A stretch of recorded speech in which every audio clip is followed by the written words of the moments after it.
Well, good morning. Well, good morning, good afternoon, good evening, wherever you are joining us from. I'm Annette Richmond. This is Content Marketing School. And, I am so excited to have Kevin have you here with me today. I'm not exactly sure how we met. I don't know if we met through our mutual friend Jillian or if I just stumbled across you on LinkedIn and, got to meet you after that. I think it But might have been Clubhouse. it might have been. It It might might have have been been. Clubhouse, Fab Four, Yeah, the yeah, room. but I learned about that through Jillian, and I used to Okay. come occasionally. That was a great group. I know, so many of the people that I know now that I'm friends with, I met on Clubhouse. And, those days are gone, but, it was such a great time at the time. So for We all anyone who needed to talk. yeah, And we yeah, did. and we still do. So Yeah, so, for anyone who does not know who you are, please tell us a little bit about who you are and what you do. absolutely. Well, I'm Kevin D. Turner. I like the D because it's a little different, right? There's a lot of Kevin Turners like Bob Smith. And so I wanted to make it a little different. I've always been in sales, marketing, and branding my whole career, and maybe even my whole life, because I remember as a small child, my dad used to actually practice his flip charts for presentations. That was back when you drew everything, right? Because there was no PowerPoint. You drew it, and he would give presentations that he would give in front of Congress. He was doing with us as kids as the audience, and we were kind of his murder group. So we learned both sides of the presentation piece. So I've always been in that marketing, sales, branding area, and it's helped me through my career in many different ways. And I've had over 5 pivots in my career, some by choice, right? Some choices I made. And every single time, there were 2 things that came into play. One was marketing, and the other was networking. And if you pull those together, that's really kind of the intersection, is that personal branding piece. And that's what I love to do. And that's I'm one of the managing partners. My wife is the other, with TNT Brand Strategist, and we work on organizational and personal branding. So anything from website content to how do you create content for social media, into bios, resumes, all the way down to LinkedIn optimization. That's a passion of mine as well. Been on LinkedIn since 2005. I've done over 5,000 LinkedIn profiles I've optimized. And so I love doing it, and I get into the nitty gritty. I'm a techie by nature, Mhm. but not always by training, shall we say. But I love to get into those detail pieces, the data pieces, and how do you put it together from that perspective so that you get promoted in the process. Because most people get onto these sites, and they only think about, what does it look like, what does it sound like, or how fast can I get it all together, right? Mhm, I'm mhm. looking at it Yeah. in a different way: is how does it function within their system, how does it function within their business model, how can I be the perfect product so they will promote me. And that's part of what I teach my clients as well in the process. So I'm Well, I excited to be here. I absolutely love that, and we were talking before we went live about how brains think differently, and for me, although I do some LinkedIn profiles and a lot of writing, I was a magazine writer in another life. um, I'm not as much for the data, but, I have to say, because you were commenting, I remember when I first started, giving presentations. I was in the career space and speaking mainly to, like, job seeker groups and whatnot. I had one of those overhead projectors. Remember with Oh the yeah. transparencies that you put on top? It's like, "Oh my gosh, okay." So And the yes, and biggest I was problem then was the bulb might burn out, right? yeah, You yeah, always had and you always had a second bulb, so you didn't have to do hand puppets. I I was a mere child at the time though, after school job. So let's jump right into this. You are known far and wide really for your LinkedIn expertise. So many people, including me, we follow you for the latest features and the tips and tricks and all this other stuff. And but I know that your YouTube channel is relatively new, I Mhm. believe, and it has really just taken off. So I'd like to start if you can just tell us kind of why did you decide to launch a YouTube in the first, and when did you launch it, and why did you decide, I think I'm going to go that way? It was about a year and a half ago, maybe a little, yeah, about a year and a half ago in October. I wanted to put some videos on LinkedIn, and LinkedIn didn't have the ability to do closed caption at the time. And I wasn't Hmm. going to put a video out there without closed captioning because I think that's what you should do, right? For Hmm. many different reasons, including me personally. The only time I watch a video is I don't have the sound on. I listen to it. I'll watch and I'll read the screen, and it's because it doesn't disturb everybody else. And a lot of people are in offices, they can't really have that sound going. So I said, I'm going to do this. I've had a couple of YouTube channels in the past. Still, they're floating out there. One of them I'm trying to get back because they can't seem to align it to me. But I just said, I'm going to do that. I'm going to open up a new channel. And through that channel, I know that YouTube does closed captioning. And so they set it all up. And I think my first video I loaded was on QR codes with LinkedIn. The next one I loaded was actually creating inclusive content really for LinkedIn, but using a sight reader so you could understand how somebody who needed a sight reader would then see that content, hear that content. And it's a fun video because going through it, you go through it just like somebody on the other side who had to have a sight reader. And it's been a popular video in that sense. And it tells people about why you don't use fancy fonts because they're not, real fonts, and Hmm. they create all sorts of mess. Same thing with emojis to a degree. But I think it really kind of got me in. And I was thinking, you know what?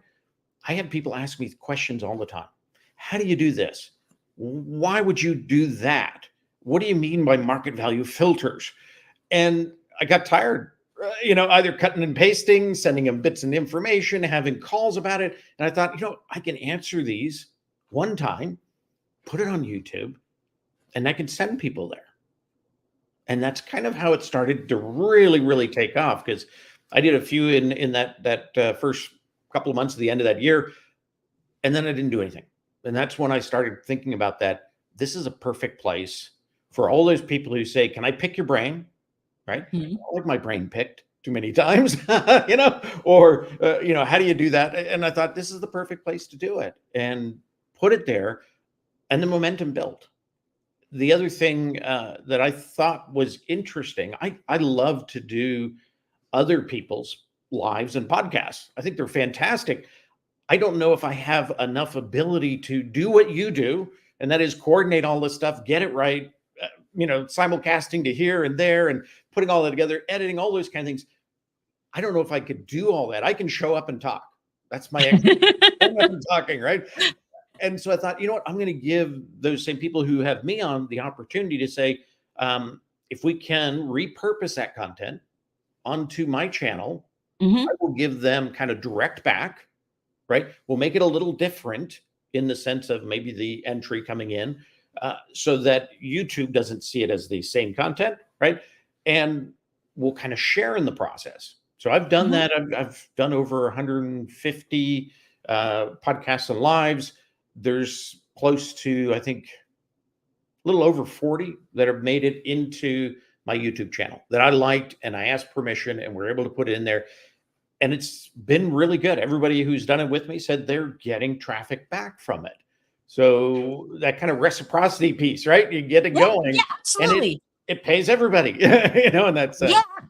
No, no, that's fabulous. I actually I'll have to check out that video because I did learn several years ago about the whole thing with LinkedIn. And I know with captioning on video, it is so important. It is important for people who are hard of hearing or perhaps deaf. But also if you don't want to be just respectful of others, you can be Yeah. selfish and realize, as you said, most people do watch videos, particularly on their phone, with the sound off. But I love that you mentioned the emojis. And while I do use them, I on like a LinkedIn post or something, I rarely use more than one because I know that is a problem for the screen reader if you have like a bunch of different emojis on Now, at there. least they're getting better. I Mhm. used read aloud, and it now will tell me it's an emoji, and it won't go through the technical description of the emoji, which I Mhm. think is great. You know, the circle with the number in it, it's called like a dingbat number two, blah blah blah, in dark gray. You know, and that's what it'll be saying in the middle of a sentence or at the beginning of something. It can throw you off. Now it just says, bullet Yeah. emoji, and it will go Oh, on. So well, it's getting smarter, but it's still, we have to be respectful in that sense. And I actually test the emojis that I use. So I will use some, but I use ones that don't have these kind of really technical long descriptions that do have a second description like bullet emoji, uh-huh. so people can understand what's going on. It gives them a kind of a visual space as well, of what's happening in how that content is organized, which I think helps. So we can do maybe a little more of that, but you definitely want to test them. And best way to test them is just using your own plug-in, reader. And LinkedIn has them now in articles, or not articles and newsletters. Oh, okay. So if you ever publish any of those things, you can actually, even if you do it where you don't actually publish it out, you just save it, you can go back there and you can hit their immersive reader. Mhm. It's going Mhm. to read it back to you, and you're going to find emojis that you might not want to use again. And you'll find emojis with the simple definition that you will want to use. And Well, so, well, well, I thank you for that, and I will definitely be checking that out. And as I said, I've been following you for years. We all wait. Oh, what's the next feature? Oh, Kevin's got it. I don't have to worry myself about because I know all I have to do is follow you, and I'm going to be right up to the minute on what's available. and But I have to say, I can't do that alone. I always say I've got yeah, a incredible group of people that have eagle eyes and caring hearts, and they share with me because I'll put it out there and I'll give everybody credit who contributes in, and we'll figure it out. Because sometimes you'll see it, you don't know what it is. It takes a little bit of work sometimes to figure out what that is, and I make calls to people at LinkedIn who still take my calls. When they stop talking, we know we got it right, right? And they say we can't tell you that, and so we figure it out, but I couldn't do it alone. yeah. And because I can't do it alone, much like the YouTube videos, that I'm not doing all that work that hosts like you do, I'm going to give you credit, right? Well, that is kind of you, but I will say, if I didn't have people, we didn't have people like you to come on and talk, we'd have nothing. So, so I know, as I said, for me, subscribing to your channel was a no brainer. I've watched many of your videos, and learned from them. But one of the things that I have seen that you've done is incentives to get people to subscribe, different giveaways and things. Can you share maybe just, one or two, however many you think you could share? Maybe one that worked and one that maybe didn't and people should not try.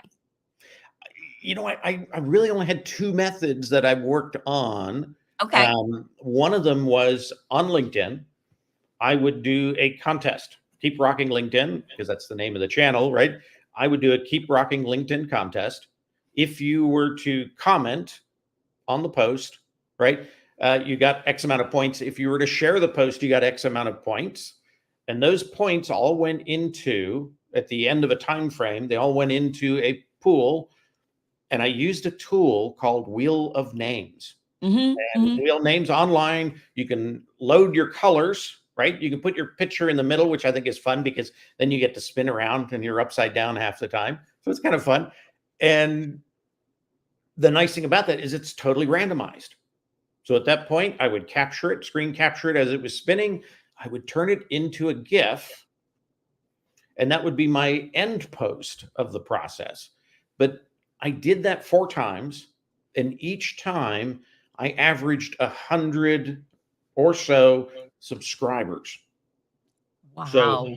that's pretty big. I would run them usually about a month to a month and a half long, and real successful. And what I gave away was a 1 hour session with me to talk about their profile. And so I went in there and I gave them the nitty gritty.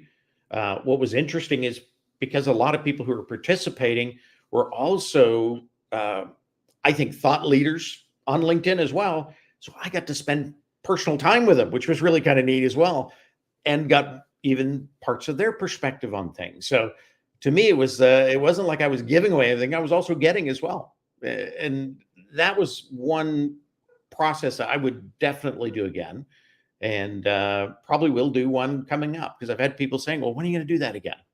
Well, yeah, they're fun. I've never won, but I always participate because you never know, and it's always, I feel like, I know a fair amount about LinkedIn, but first of all, obviously, I don't know as much as some others, and it's very difficult to look at your own and say It is. this or that. This is good. This is not. So now, when you started, I'm assuming and one thing I'm saying is you have in-depth your YouTube videos are primarily how to, right? They're you demonstrating something on the Mhm. screen, which I love. I love to do those myself as well. Um, and so what were the ones that you decided? Because I love the idea of answering questions, and I started doing that too.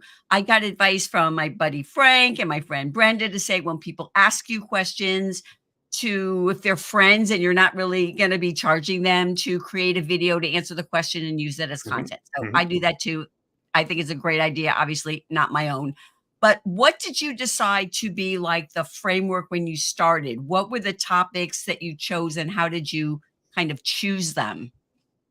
They were topics that interested me, and they were Okay. maybe the things that I was doing that were bringing me success on LinkedIn. And I believe in sharing. I don't think you make more in your life if you hold everything really tight, right? Share the science, and they'll come to you for the art. And that's what I do. So I share about how to do this stuff, but they still sometimes need somebody with the ability to put it all together to do the art. I trust you. You taught me how to do this, but it's still not quite where it needs to be. Can you Mhm. help me? And it does bring back people in that sense. So it's why I share very freely. There's a lot of people who call themselves experts and won't ever tell you anything, right? You're just like, trust me, I know. Once you pay me, I'll give you all the secrets. It's like, nobody's going to pay him. Oh, Where I do they know know. any of the secrets? I know. So I want to say hi to Dan because Dan Roth is our friend, two of my Oh, favorite people. fantastic. Thank you so much for joining us, Dan. And I know I've seen some reactions in the audience there. So I want to say thank you because I know people are out there. Sometimes people don't want to comment, but they're out there. And I also want to say hello. We have 4 people joining us from Instagram. Oh, So yeah, I nice. know. So that's kind of cool. It's something that StreamYard, which is the platform that I use, just made available a few months ago. And, I thought, okay, let's give it a try. And the last couple of lives I've had, some people joining. So I think that's kind of exciting to be on Instagram because I'm not there much. Are you?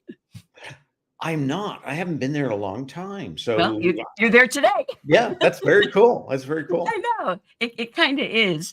So, so when you're putting together the videos that you're doing, and I'm going to be bringing up your LinkedIn channel later and just show all the incredible things you have. One thing I want to ask you that I learned to do is to create a playlist of my appearances on other shows. So I use that Mhm. kind of as a calling card from time to time. Do you do that as well?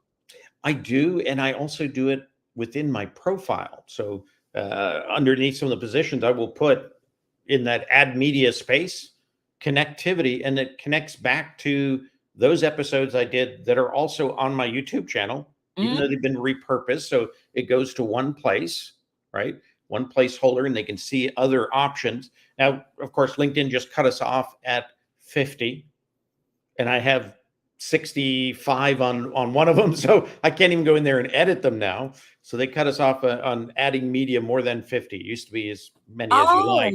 Oh, So now I'm going, well, now what do I do? Because that's how I kept that list together. I've had it also on what is that site? Spotify. I kept a list of podcasts that I've been involved with on mhm, Spotify as mhm. well. But on YouTube, I put everything into kind of sub channels. So you've got LinkedIn tips, you've got lives that I've appeared on, and those kind of things. So it helps to keep it a little organized. Well, I wanna tell you as I'm looking off to the side here, I've also been looking at your LinkedIn profile, like LinkedIn, I'm sorry, your YouTube channel. I'm so used to Kevin, LinkedIn, that it's hard well, it's kind of hard for me to think, "Oh, well, now we're talking about YouTube." So, But it let's is say all about LinkedIn on YouTube. I know, but the thing is, it's very, it's challenging, I will say, to do really well on more than one platform. I mean, I'm not a huge fish on any of them. I have the largest presence on LinkedIn and TikTok. Although, as I said, I'm not a big fish anywhere. I'm one of the little, minnows kind of swimming around.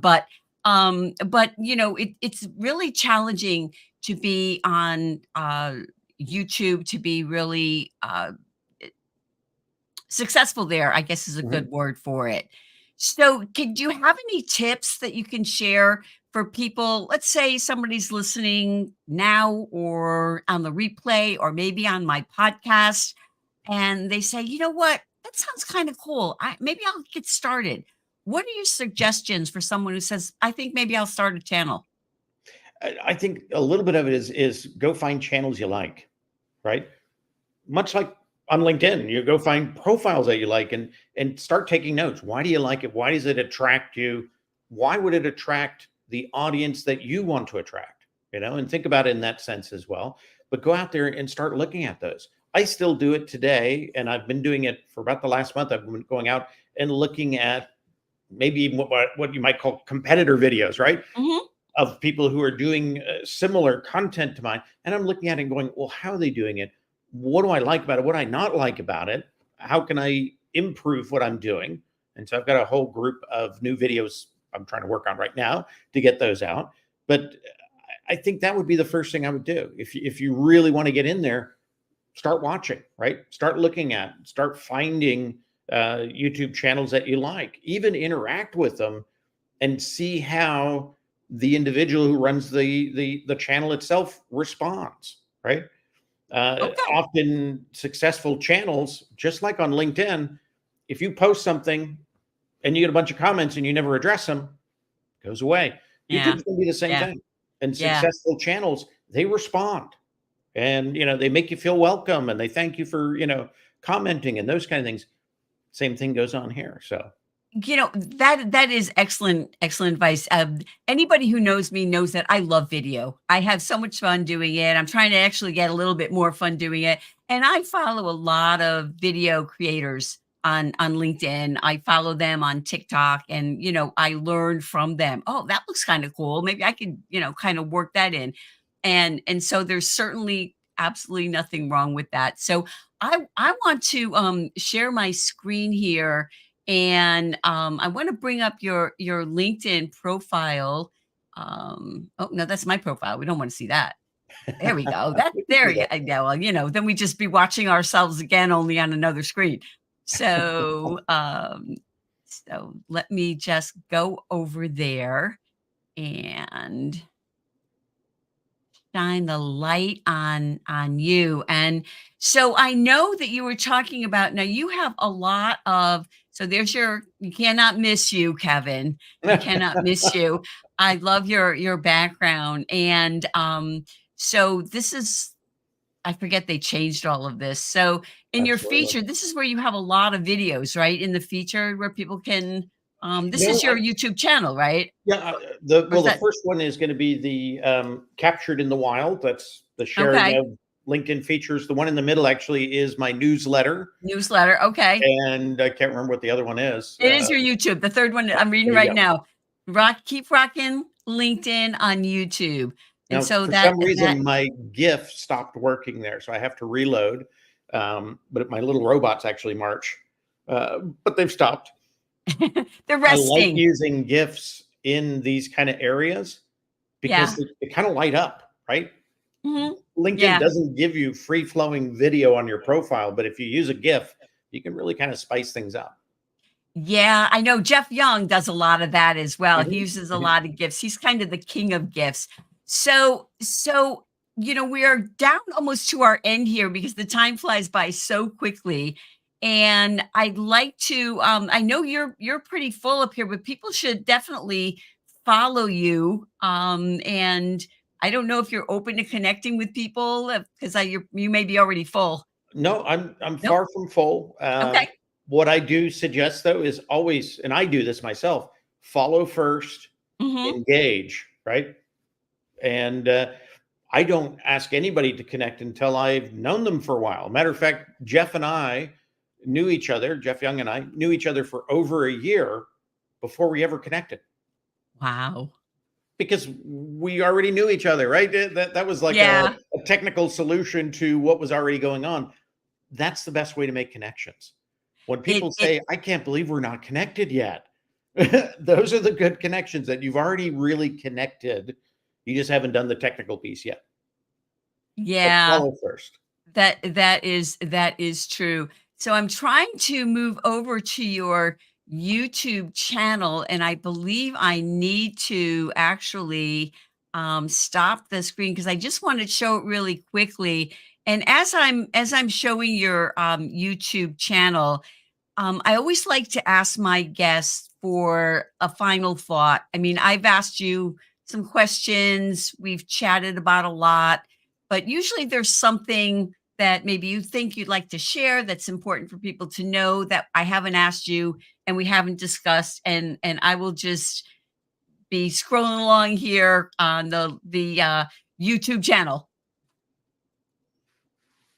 To me, and this, it's kind of unusual because I'm always in dark mode, right? So normally this is a black screen. It looks very different in white or light mode. Oh, So that okay. that kind of just throws me off. I'm looking at that going, wow, I haven't seen it like that in a long time.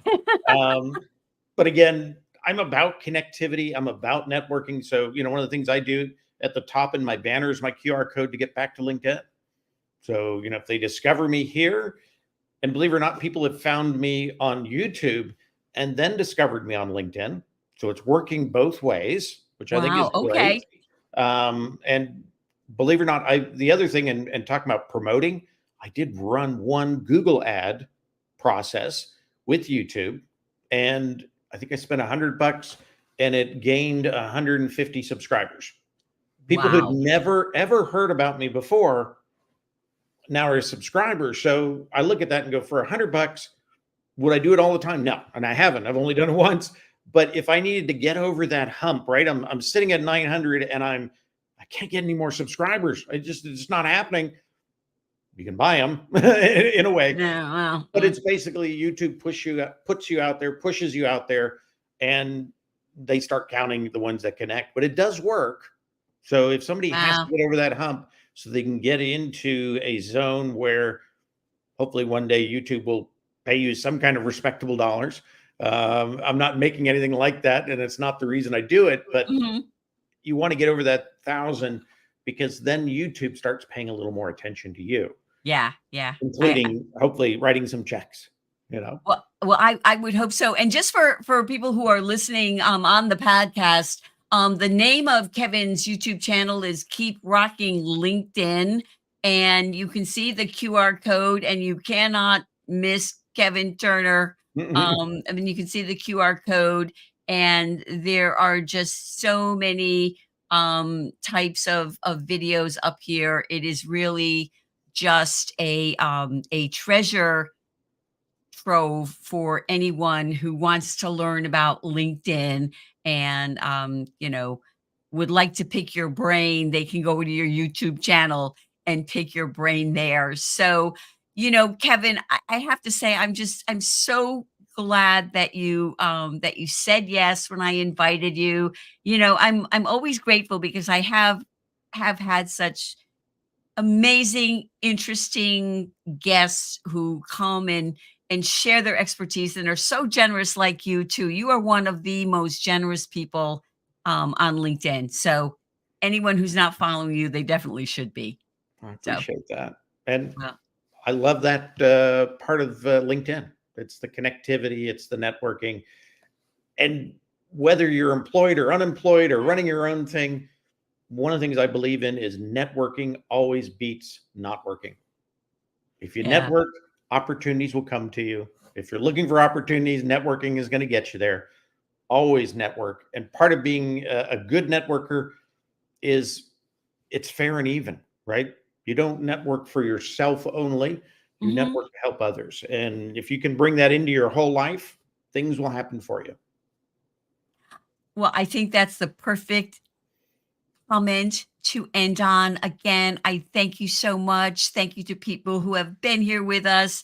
And I will say goodbye for now, and I will see you back next week.